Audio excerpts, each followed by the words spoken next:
Former Republic of Ireland manager Brian Kerr was introduced to the St Pat's fans at Richmond Park on Friday night following his appointment as the new director of football.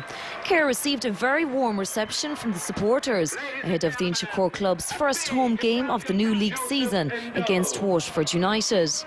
Pats, who were looking for their second win after a 2-1 victory over Longford Town at Flanker Park the previous week, started with Gary O'Neill and Mark Quigley up front. Waterford United came to Richmond Park on the back of a 1-0 win over Cork City, but they were without the band Robbie Hederman and Robert Brosnan and decided to start with regular goalkeeper Packy Holden instead of recent signing Dean Delaney. And it was the visitors who went very close to breaking the deadlock after 7 minutes.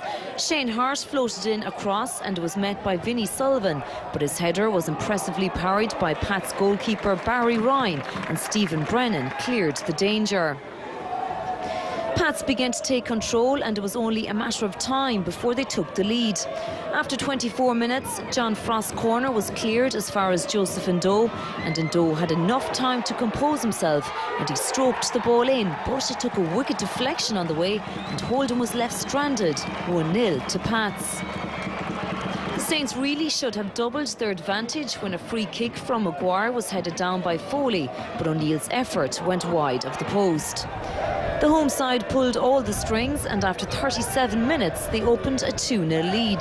A long ball from FAI rolled into the path of Murphy and he charged down on the Blues' goal. He cutely stepped inside John Hayes and fired the ball home. While Waterford came out fighting in the second half, it was Pats once again that made things happen and were the team on top. 20 minutes into the second half, FAI threaded the ball through to Murphy, but Holden came out to clear the ball. But it eventually fell to FAI again, and he tried to lob Holden, but the ball just went over the bar. The home side should have scored on the hour mark. A long ball was pumped forward and O'Neill raced through unchallenged. He nodded it over Holden and the ball looked to be going in, only for Hayes to come to Waterford United's rescue. Goal-scoring chances for Waterford were rare, and with 10 minutes remaining, Pat scored their third goal. FAI's free curled in and found the head of the onrushing Murphy, and he blasted the ball home. Minutes later, Pats created another opportunity. The ball was cut back in, but Kirby fluffed the chance as Holden did well to keep the ball out. 3-0 to Pats was how it finished to maintain their 100% winning start to the season. Yeah.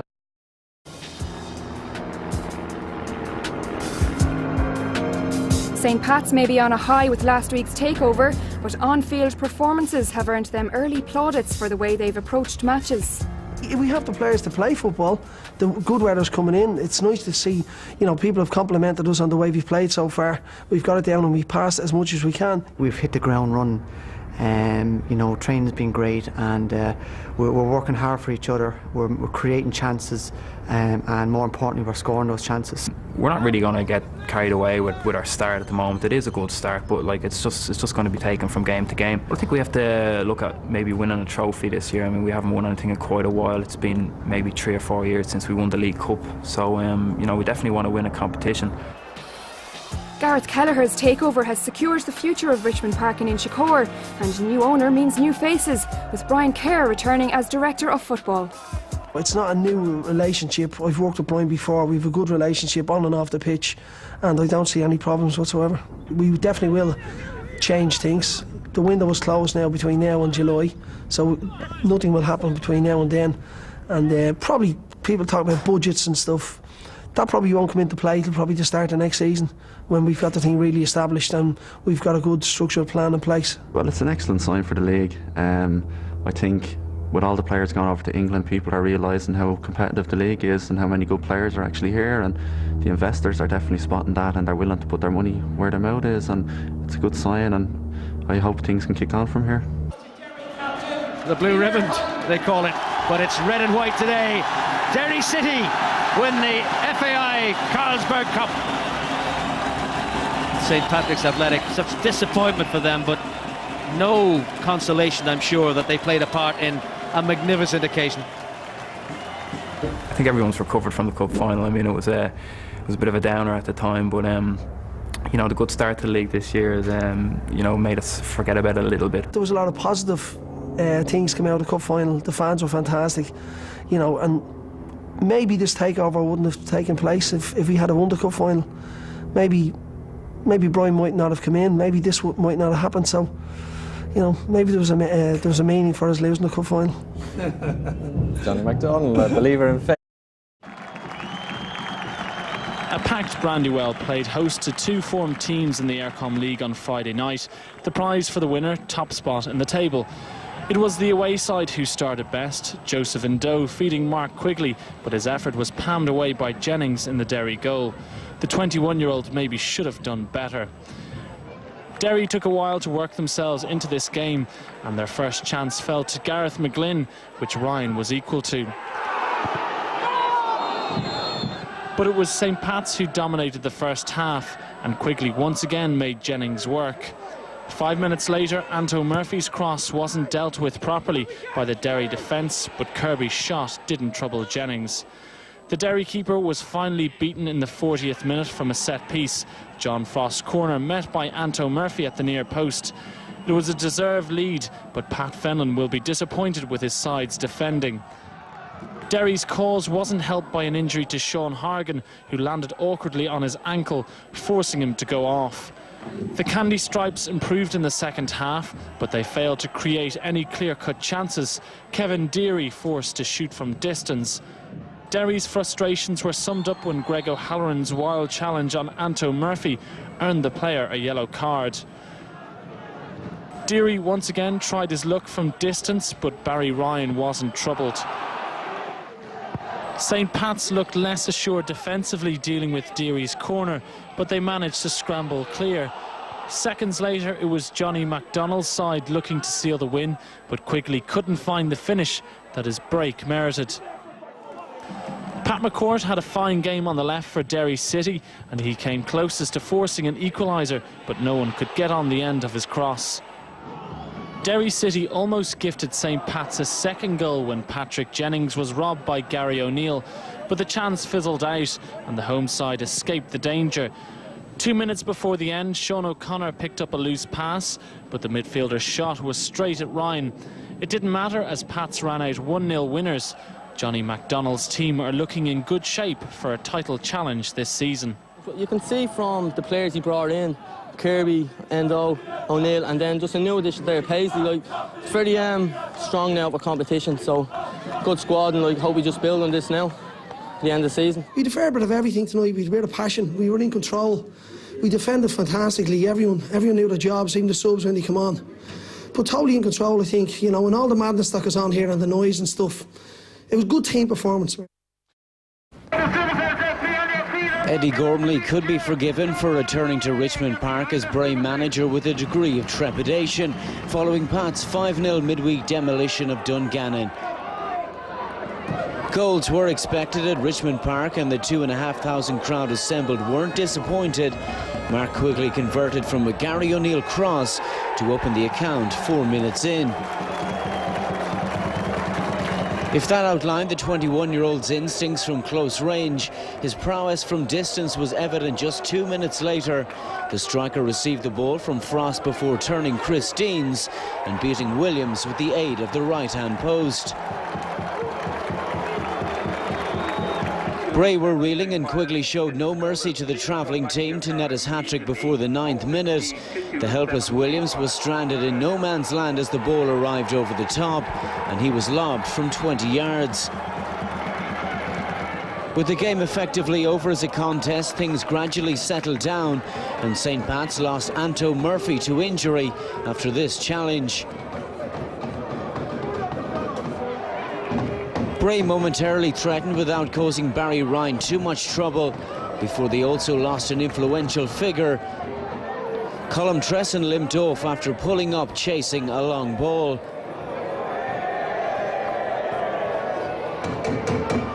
Quigley almost added to his and Pat's tally before the break, but he shot wide of the upright.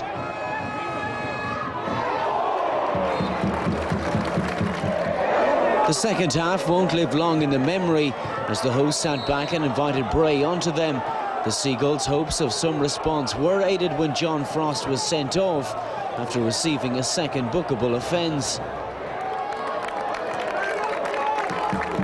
The travelling faithful finally had something to cheer about in the 77th minute.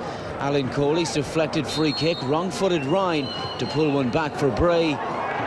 But it was little more than scant consolation. Joseph Endo had two great opportunities to get on the score sheet as the game ticked to a close, but on both occasions Williams was equal to the challenge. It finished 3-1 to the home side. 4 wins on the bounce for the Saints, who set a record for their best ever start to a league campaign. The 10 minutes there, it was unbelievable. They were absolutely flying. 3 goals, game over after nine minutes. But they're a good side. We didn't start well, and we've got to learn from that. You can't give a side like Pats the time, the space, and you certainly can't defend the way we defended and expect to get anything out of a game. I've never experienced a team starting like that. You know, for 20 minutes we were fantastic, magnificent stuff, and then the game goes flat, 3-0 at half time. We just needed to keep professional job done in the second half. And then we lose Frosty. We've 10 men for 37 minutes or something, so we had to readjust. Had to get Fats out as well, but I think when they scored it was a deflection, and then after that I think we could have scored another 3 or 4. I mean, they're going to be challenging for the league this year, no doubt. I have no doubts about that whatsoever. John's assembled a very good squad there, and we've got to aspire to get to the level that they're at this particular moment, and we will. I think that's 21, 22 goals in all competitions so far, 5 goals conceded, so you know we're going all right. Fantastic for them. I think it's probably the quickest hat-trick in the league that I can remember. I thought the second goal was magnificent. But Gary done fantastic for the first goal, got a great turn on the end line. So again, we asked them tonight, you know, that we needed a good team performance, and that's what we got. Richmond Park was the hottest ticket in town on Friday night as St. Pat's put their 100% start to the new league campaign on the line against rivals Bohemians. An estimated crowd of 5,000 turned out for the Dublin Derby, where Johnny McDonnell had to plan without the services of Anto Murphy. For their part, Bows made the short trip to Inchicore on the back of a 3-game winning streak, and Kevin Hunt was restored to their starting 11 following the birth of his daughter last week. Bohemians won on their last visit to Richmond Park and showed plenty of intent early on. Fenn's turn and strike tailed wide of the target. St. Pat's also had their opportunities in the opening minutes, but Brian Murphy was comfortable from Kirby's header. Sean Connor clearly had his homework done, and Bohemians carved out the better chances as the first half progressed. Kevin Hunt could and perhaps should have done better here from Chris Kingsbury's cross.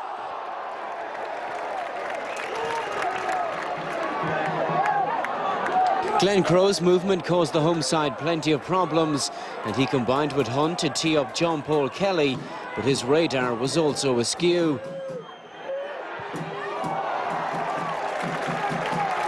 Both sides had penalty claims in a fractious first half. Pat's shouts for handball against Kelly were waved away.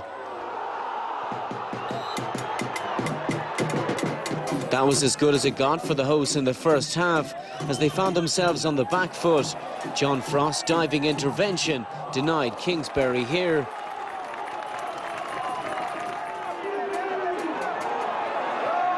Glenn Crow almost broke the deadlock 2 minutes before the break. He was on the end of some fine build-up play, but his effort clipped the outside of the post. Joseph Endo didn't appear for the second half, but he wasn't Pat's only injury worry. Goalkeeper Murphy handed over the kicking duties as he struggled with a hamstring injury. He looked out of sorts and had teammate Desi Byrne to thank minutes later when he turned away Keith Fahey's goal-bound free kick. Indeed, at the other end, Byrne might have opened the account after a swift break, but the former Saint hit the side netting.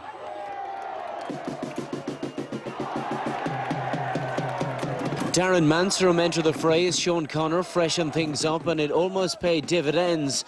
Glenn Crow nearly caught Ryan in no man's land, but the keeper recovered well before his defence arrived to clear.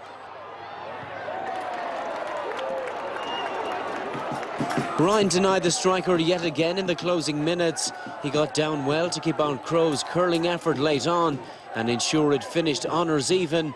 A point keeps Johnny MacDonald's men top. Both sit 5 points adrift behind the leaders. Joseph Ndo returned for St Pat's after an ankle injury for their Aircom League of Ireland Premier Division game against Shamrock Rovers at Richmond Park on Friday night. Tadhg Purcell, Ger Rowe and Danny O'Connor all passed late fitness tests for Rovers, with Rowe named on the bench. St Pat's were looking to bounce back after suffering their first defeat of the season in the Setanta Sports Cup semi-final to Drogheda United earlier in the week. And after a slow start, Pats found their rhythm. 7 minutes in, the home side enjoyed the first chance. The ball was floated into the box where the unmarked Mark Quigley lay in wait, but he sent his header well wide.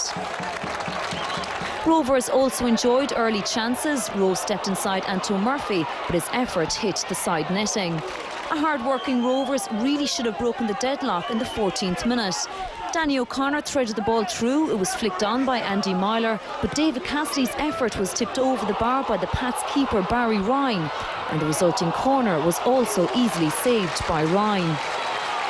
St Pat's produced some great surges of their own. In the 18th minute, the ball was flicked in by Murphy, and despite being put under pressure by Gary O'Neill, Rovers keeper Barry Murphy was always in control. And Murphy did well again 4 minutes later when he punched away a dangerous ball in by Mark Quigley. Pats finally broke the deadlock after 25 minutes. Ndo did very well to hold on to the ball despite being pulled, and he sent up a diagonal cross, and while Robbie Clark was unfortunate to slip, Murphy cut inside and slotted the ball through the legs of the onrushing keeper. 1-0 to Pats. The visitors were aggrieved 5 minutes before half-time when Cassidy was booked for an alleged dive after a challenge by Stephen Brennan on the edge of the area.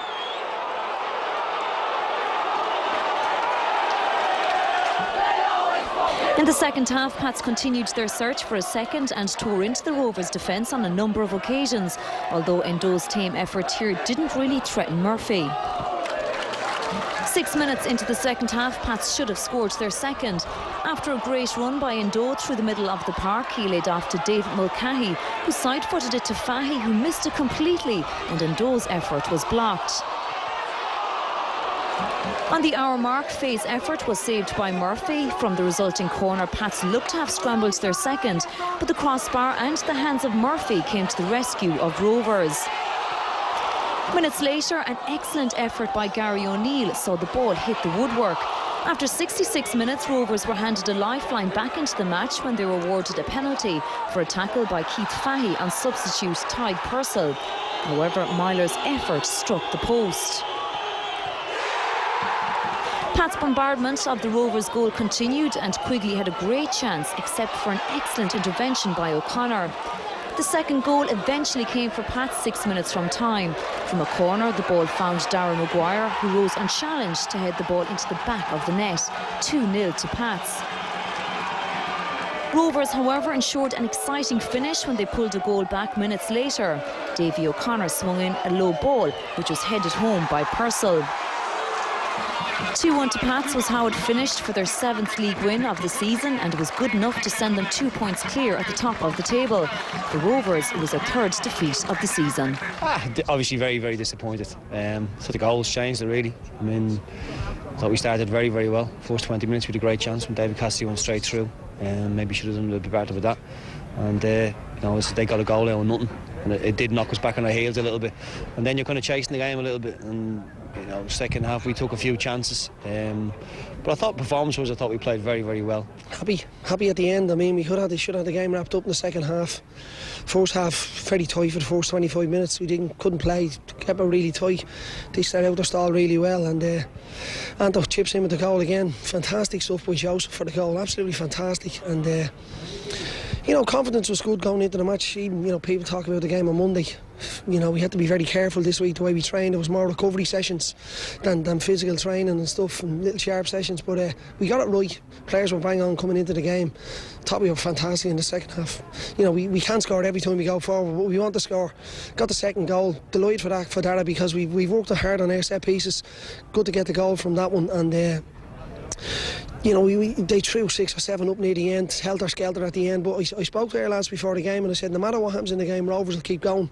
They'll go to the end. I watched them against Drogheda last week, and similar ending to the match with Drogheda, 2-1, and similar ending here tonight, but I'm very happy overall. You know, we caused them a lot of problems with the system we played. I just think, you know, little lapses, you know, the little lapses for the goals came at really, really bad times for us. Yeah, he did a tough time last year, Anto. You know, we played him a lot of different positions and stuff, and people didn't see, you know, they didn't see the quality of what we could see him in the team. He's not the most technically gifted player, but his honesty and his endeavour and his working within the group that we have is fantastic, and I'm delighted for him because it's a good little return for him. Pats went into Friday's game without the suspended Stephen Paisley, while Michael Foley, Dave Mulcahy and Alan Kirby were all unavailable due to injury. The Premier Division leaders had lost their unbeaten league record to Cork City in their previous league game, while last Monday's win over Pats in the League Cup took UCD's unbeaten run to 7 games. Barry Ryan was the first keeper called into action early on when he made the save from Conan Byrne. Shortly after, Pats broke from midfield. The ball from Mark Quigley set up Gary O'Neill. He showed a nice touch to chip Matt Gregg, but the ball clipped the crossbar. Both sides lost key players in the first half. UCD captain Tony McDonald was the first to go. He needed treatment after picking up an injury off the ball and was replaced by Paul Crowley. Pats lost Joseph Endo. He appeared to twist his knee as he played his part in a move which also involved Anto Murphy, Stephen Brennan and Gary O'Neill. The ball eventually broke to Keith Fahey. His effort was deflected away for a corner. Endo had to be replaced by John Frost, which meant a number of positional switches in the Pats team.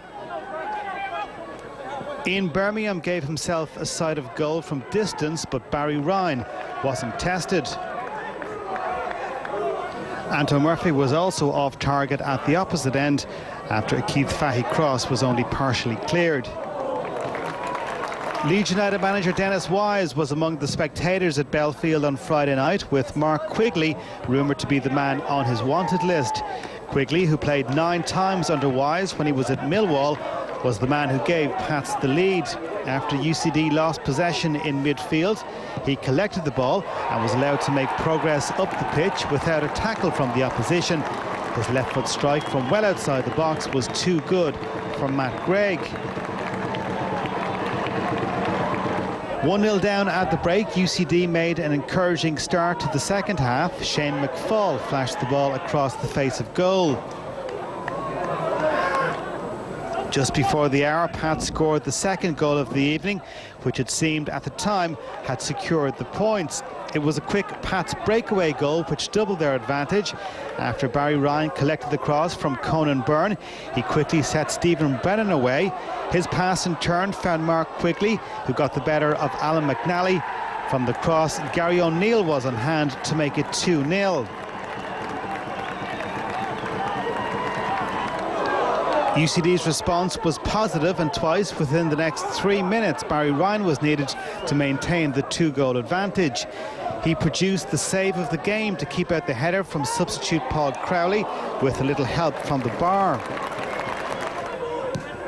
When Conor Salmon set up Derek Doyle, Ryan again was up to the task. Another breakaway almost ended any chance of a UCD comeback. After Pats had struggled to clear the free kick, Stephen Quigley needed to get a vital touch on the line to clear the ball from danger. With plenty of men committed forward, UCD were now lacking numbers in defence. The intended pass for Sean O'Connor was cut out by Conan Byrne, but Anto Murphy got around Alan Mahan and into a good position, but Gregg made the block. It looked as if Pats had done enough to secure the win, but with 4 minutes to play, substitute Timmy Purcell pulled the goal back for UCD. Salmon got a touch to Byrne's cross from the right, and Purcell provided the close-range finish. As so often is the case, the momentum was now with the side chasing the equaliser, and it came in the 90th minute. Again, Conan Byrne was involved. His free kick was only half cleared. Conor Kenna headed the ball back. Conor Salmon got a touch, and Paul Byrne became the second UCD substitute to score on the evening. It finished honours even, 2 goals apiece. UCD 2, St Pat's 2. You know, to go 85, 86 minutes cruising along, you know, they had a little bit of the ball.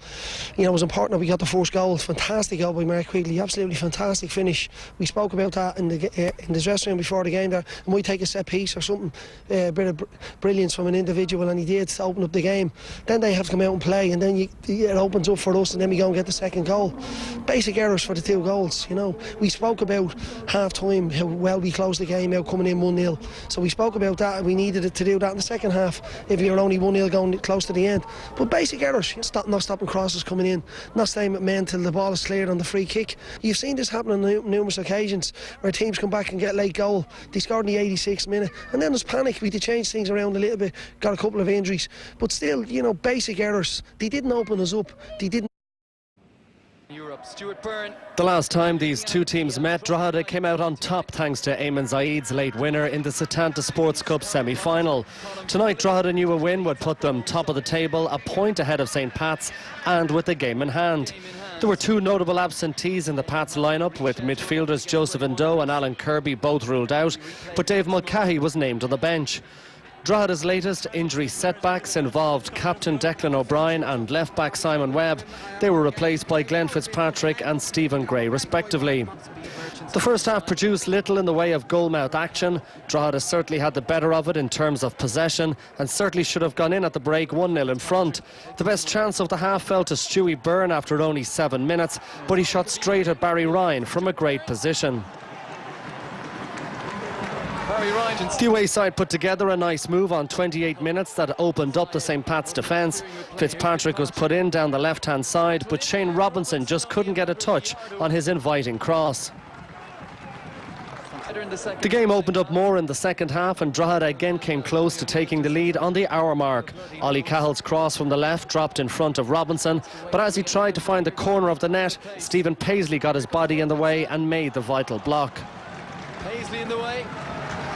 Pats were finding it hard to trouble the Drogheda defence. On the rare occasion when they did get close, they got too close for the referee's liking. Offside flag was up against O'Neill.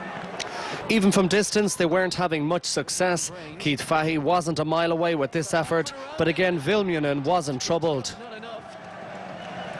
But that all changed 10 minutes from time when Pats pulled a goal out of the bag. Fahey swung in the free kick from the left-hand side, and Colin Foley planted his header beyond Vilmunen.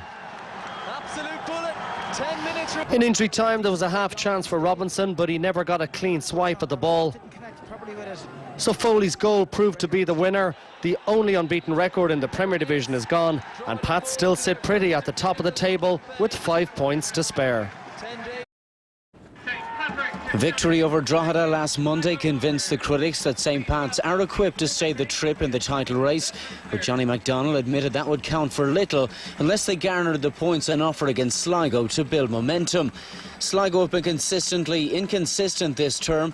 A 4-1 win over Cork was followed by a 2-0 defeat at Bray last time out, but Paul Cook was hoping for a positive showing in Inchicore, and they started brightly. Rafael Cretaro registered the first strike on target. Barry Ryan found himself in action again 60 seconds later. He adjusted himself sufficiently to claim judges' curling effort. Sligo's bright start was undone by a moment of madness in the 21st minute. Conor O'Grady's back pass sent Gary O'Neill bearing down on goal, and he kept his composure to finish. That put the pep in Pat's step, and they came close to adding to their tally before the break. Sean O'Connor was blocked after being cleverly teed up by Keith Fahey. The impressive winger came even closer minutes later. His effort from distance flashed narrowly wide. The Saints continued where they left off when play resumed. Rovers goalkeeper Tomislav Arkaba had to be alert to gather from Quigley. At the other end, the visitors should have clawed level. A sweeping move presented Gary Kern with a glorious chance, but he was unable to supply the finish. They were to rue that miss when Mark Quigley doubled the home side's advantage in the 56th minute. The striker himself released Anto Murphy on the right before finding himself in acres of space to head home the resulting cross.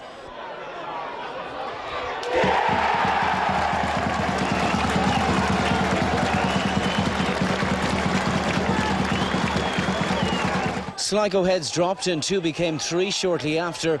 The right-hand side proved lucrative once more in an almost carbon copy of the second. This time O'Neill was the architect. O'Connor provided the finish.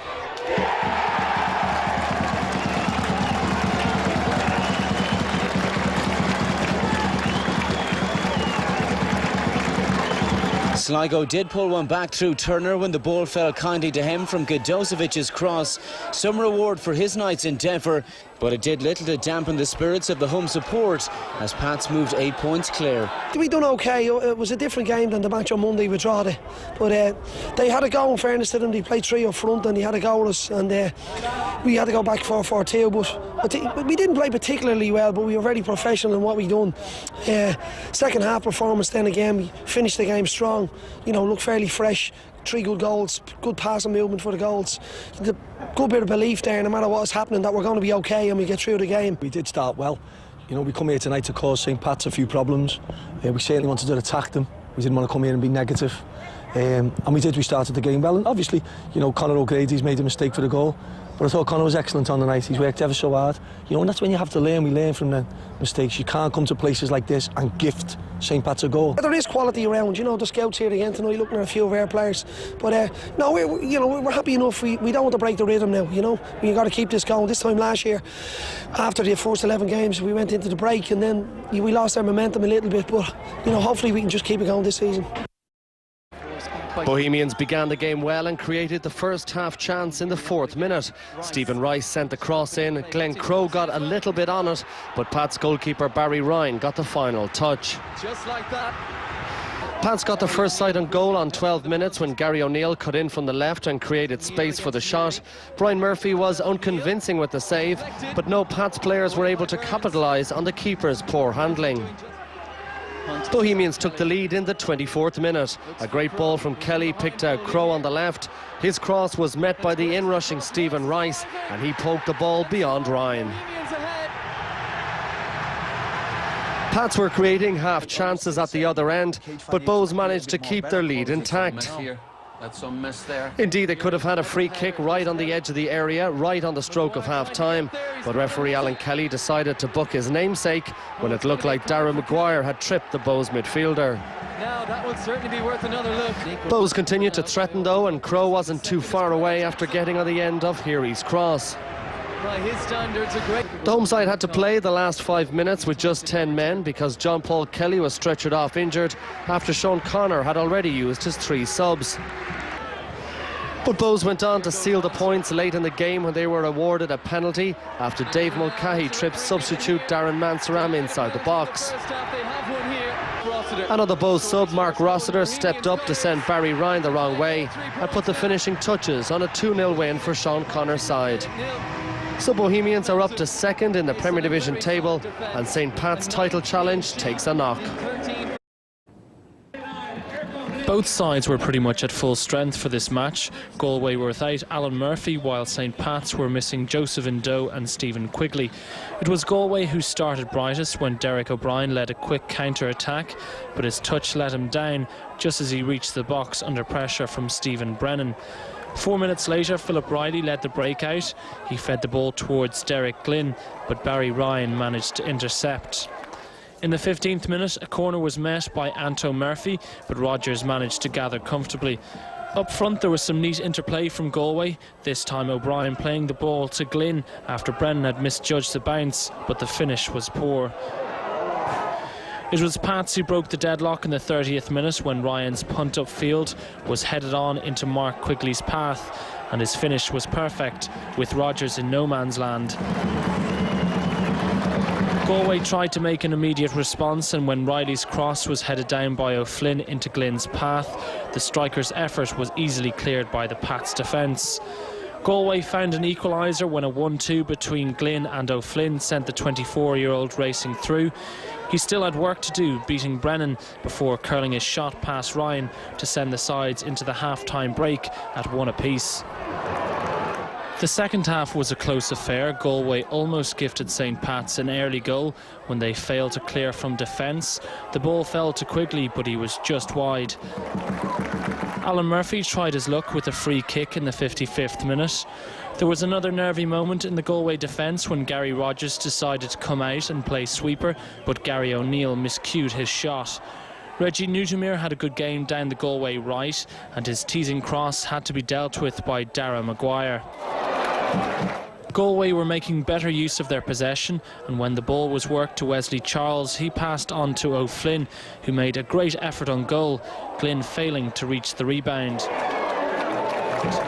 A wonderful ball in the 74th minute sent goalscorer Mark Quigley through on goal, but his cross into substitute Ryan Guy was intercepted by Newtomere.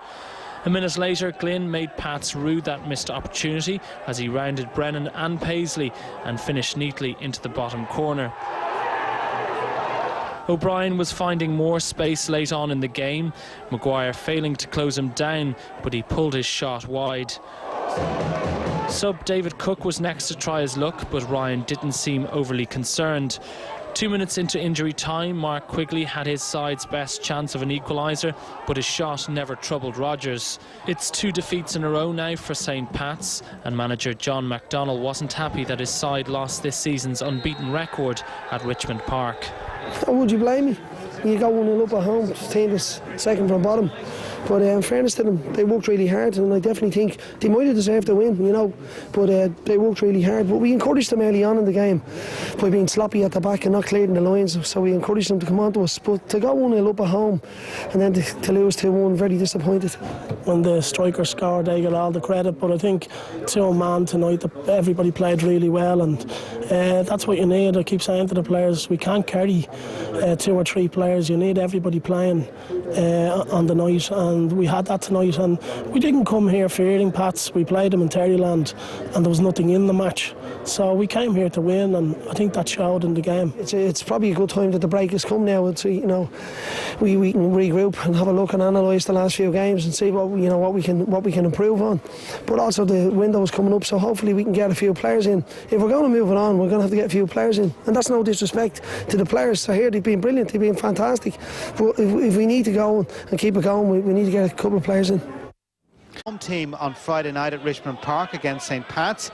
Phoenix are managed by Harry Kenny, a cup winner as a player with Shamrock Rovers, and they defeated College Corinthians 5-1 in the first round. Pats went all the way to last year's final before losing out in extra time to Derry City. Michael Foley and Keith Fahey combined well to create the opener for Pats on 16 minutes. Mark Quigley got the final touch. 3 goals in the final 20 minutes of the game gave Pats in the end what was a comprehensive victory. Alan Kirby sent in the cross for Dara Maguire to make it 2-0. Kirby himself made it 3-0 with 5 minutes to go. And in the final minute of the game, substitute Kevin Cornwall put the seal on what was in the end a fairly straightforward passage into round 3 of the competition. Yeah, great win. Fairness to Phoenix, they're doing very well. They came at us and they tried to play the game, you know, but I think our fitness really in the end showed, and the quality kind of came through in the end, but Phoenix can be very proud, you know. St Patrick's Athletic were looking to get their title ambitions back on track when they travelled to the Carlisle grounds to take on Bray Wanderers. John McDonnell's side had to do without Joseph Indo, while Keith Fahey recovered from a hamstring injury to take his place on the team. It was the home side who created the early chances. Paul Dunphy's smash here was saved by Pat's keeper Barry Ryan. Minutes later, the visitors went close to breaking the deadlock in what was a well-worked move. From a Keith Fahey free kick, the ball was moved to Mark Quigley, but his effort was saved by the onrushing Steve Williams. But the main flashpoint in the game came after 13 minutes. Firstly, Pats were aggrieved when Alan Kirby appeared to be shoved in the back by Colin Tresson, and it was after that Kirby was involved in an off-the-ball incident with Chris Deans. The referee, Dave McKeown, spoke to his assistant about the matter, and he then showed Kirby a red card. Pats were down to 10 men. Minutes later, Pats went close to making up for that sending off. Keith Fahey's free kick eluded the wall, but it was well saved by Williams. The game continued at a good pace, and Bray were looking to take advantage of their extra man. Clive Delaney's effort here went over the bar. At the other end, in another well-worked move, Brennan's shot went wide of the post. Bray Wanderers finished the half strongly, but some impressive Pats defending kept the sides at level pegging at half-time. 7 minutes into the second half, Pats went very close. Ryan sent out a long kick which cut out the Bray defence, but Gary O'Neill fluffed the opportunity and sent his header wide. 5 minutes later, Tresson fed Dunphy and he unleashed a great effort, but his shot was brilliantly saved by Ryan. The resulting corner also saw Ryan on hand to save Pats.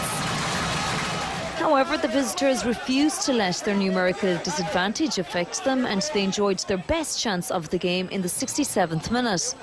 FAI's free kick found Foley, but his effort hit the crossbar and bounced down, and the ball was headed to safety by covering defender Gary Cronin. Bray finished the game the stronger of the two sides, and Pats had their goalkeeper Barry Ryan to thank for keeping the home side at bay. With 15 minutes remaining, Stephen Fox turned impressively in the box, but Ryan pulled off a great save. And minutes later, James O'Shea's effort here was sent too high as a 10-man St. Pat's held out for a 0-0 draw. I think most people that know Alan Kirby know his character. You know, he lashed out after an incident in the box where he was stamped on, and it's not in his nature to do that, so definitely something happened.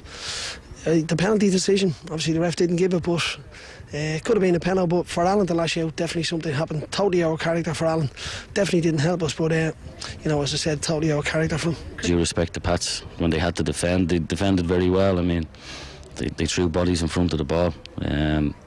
They were outstanding at the back for especially the last 15 minutes when we put them under a lot of pressure. But that's the sign of a top side. They're going to come under pressure at times, but their defenders stood up to it. You know, coming out, we said we try and win the game, but to lose a man early on, you know, your whole week's work goes out the window then, what you've tried to do to shape your team. But I think we showed a fair bit of character. I think for the 0-0 draw, I think that, as I said earlier, the game was up and down, and they had a couple of chances, and so did we. We wanted to go and win the game, even with the 10 men. St. Pat's welcome Derry to Inchicore, knowing a win or a draw would see them regain top spot in the league from Drogheda.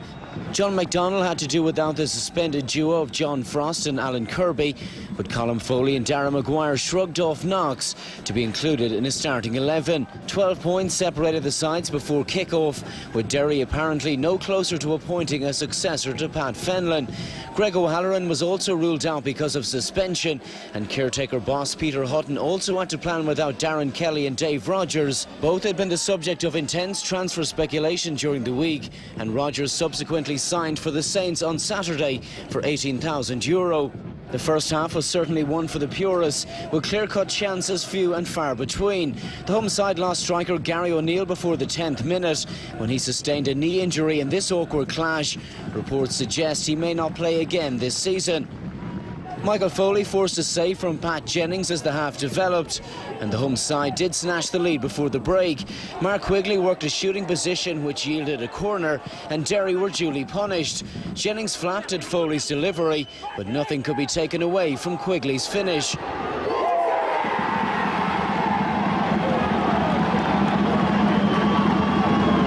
Derry emerged for the second half with the bit between their teeth, with Kevin McHugh in particular taking the challenge to the home side.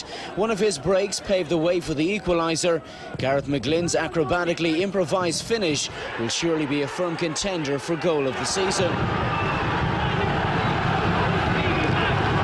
McHugh had the Pats' defence at 6s and 7s, but was denied by Barry Ryan moments later. Colin Foley hooked clear to deny Peter Hines from the follow-up, an act which would end his involvement shortly after as he limped off. Despite that good spell, Derry found themselves behind once more on 64 minutes. Quigley again found the target after Maguire had flicked on Murphy's long throw. Derry's response was encouraging. Ken O'Man looped a header onto the crossbar. McHugh fired over from the rebound. At the other end, Maguire repeated that feat from Keith Fahey's free kick. Derry's hopes of salvaging something from the tie all but ended when Neil McCafferty was issued a straight red for this challenge. In the dying minutes, Quigley almost completed his hat-trick, but Jennings pulled off the save. St. Pat's returned to the top of the table for at least the weekend. Derry are now without a league win in 6 outings. Good good performance tonight. They're a hard team to beat, you know, and good to come back, you know, 1-0 up. They come back and they get a goal. But to go ahead then 2-1, stay ahead, as I said, we could have got 3 or 4 in the end. The team's worked hard, so that's the main thing. I think we needed that the performance, and we needed the points, so we've done well, to be fair. We exploited the weaknesses down the side, so it just shows me pace in that. But as I said, it was a great team performance, and looking forward to the next game now. Waterford may be struggling at the wrong end of the table, but from the off they made it clear they'd give St Pat's nothing easy at the RSC. Willie John Kiley got on the end of an early Dave Warren cross, chested it to Vinnie Sullivan, who in turn laid it back to the debutant, and he fired over. Pat struggled going forward in the opening half. Mark Quigley had a half chance off a looping Keith Fahey cross, but he ballooned his shot over the bar from a decent position. Another Fahey dead ball caused a few anxious moments in the Waterford defence midway through the half, but the ball was eventually cleared.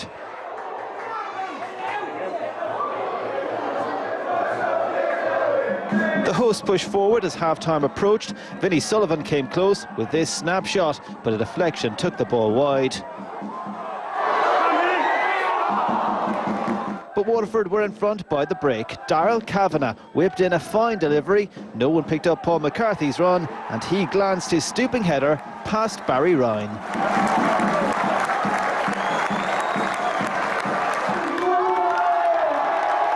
8 minutes into the second half, Pats were almost level. Stephen Paisley rose unopposed to head Fahey's free kick against Dean Delaney's right-hand post. Ray Scully did enough to deny Anto Murphy a simple tap-in from the rebound. But the equaliser arrived soon afterwards. Dave Mulcahy may have pushed David Breen in the build-up before pouncing on Pat Flynn's mistake and clipping the ball over Delaney.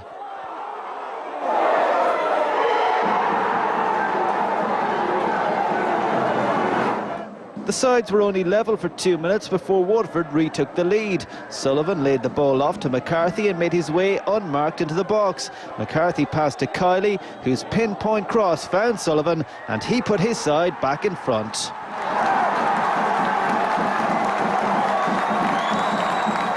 Joy for Waterford then, but something obviously upset their bench shortly afterwards. Referee Alan Kelly sending assistant manager Sean Francis from the dugout. You might have expected Pats to push on in an effort to find a second equaliser, but in all honesty they created very little. Mark Quigley did have a clear sight of goal 9 minutes from time, however he scuffed his shot right at Delaney. And Waterford had a late chance to make sure of the win, however Kavanagh didn't connect properly from Warren's cross. But 2-1 was enough for them to take all 3 points. Delighted, obviously. I'm happy Gareth again this week. It seems to be 1 week up, 1 week down, but I thought we were superb. Well organised, we looked well drilled, and we took our goals well against a very, very good St Pat's side, but I thought we deserved the win overall. We didn't play well. First half was really, really poor. You know, they set out their stall, which they're entitled to do, and we couldn't break them down. And then we gave away a sloppy goal from set piece and get back into the game in the second half. And then we give away another sloppy goal. But I don't think we deserved anything. Could have been a 0-0 draw. It wasn't a good game. But it's up to us. They have to scrap for points at the bottom of the league. They're entitled to play wherever way they want to. And they, in fairness tonight, they got it right. They got the 2 goals.